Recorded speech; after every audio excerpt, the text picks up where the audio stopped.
اعوذ باللہ من الشیطان الرجیم بسم اللہ الرحمن الرحیم۔ حضور صلی اللہ علیہ وسلم کی پیدائش کے وقت دنیا پر اثر۔ رسول اللہ صلی اللہ علیہ وسلم کی مبارک پیدائش سے 40 دن پہلے اصحاب فیل کا واقعہ پیش آیا۔ شاہ یمن ابرہہ ہاتھیوں کے ایک بڑے لشکر کو لے کر بیت اللہ شریف کو ڈھانے کے لیے مکہ آیا، مگر اللہ تعالیٰ نے اس پورے لشکر کو تباہ کر کے بیت اللہ کی خود حفاظت فرمائی۔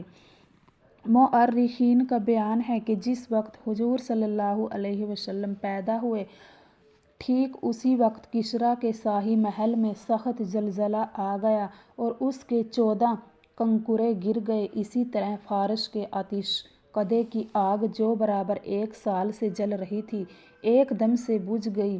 گویا اللہ تعالیٰ کی طرف سے ایک طرح کا یہ اعلان تھا کہ اب اس دنیا میں وہ ہستی پیدا ہو چکی ہے جن کی عظمت و بلندی کا چرچا پوری دنیا میں ہوگا، جو کفر و شرک اور گمراہی کو ختم کر کے ایمان و توحید کا بیج بوئے گا اور تمام بری عادتوں کو ختم کر کے لوگوں کو اچھے اخلاق سکھائے گا، اور جو کسی ایک قوم، قبیلہ و خاندان اور ملک کا نہیں بلکہ قیامت تک کے لیے پوری دنیا کا ہادی و پیغمبر ہوگا۔